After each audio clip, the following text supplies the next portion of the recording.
More than 4,000 cyclists hitting the streets today for the 18th annual Ride to Conquer Cancer. The event aiming to raise money for the Princess Margaret Cancer Center, one of the world's leading cancer research and treatment facilities.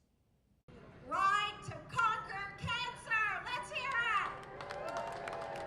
it! We have just under 5,000 riders here today and about 700 volunteers and hundreds of enthusiastic supporters and cheering squads.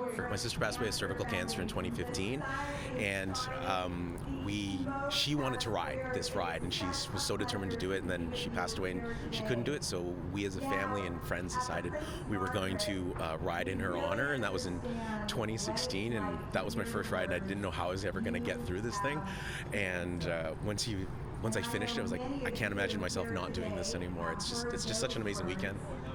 My 5-year-old son passed away from brain cancer back in 2009, and it kind of set me off on a very unique path of doing what I can do, which is ride a bike and ask for money. It's the only two things I can do. I can't be in the labs, can't do the research.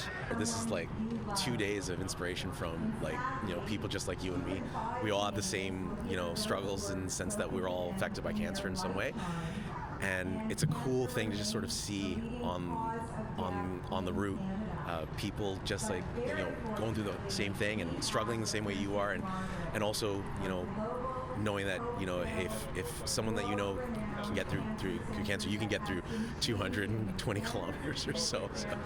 Well, I set off on a mission about 15-16 years ago to raise as much money as I can for cancer research, and I decided to do multiple rides across the country. So far, this is my 29th ride in total. I've got a couple more to reach 33. Through my team and through the efforts across the country, the team's raised over $4 million so far.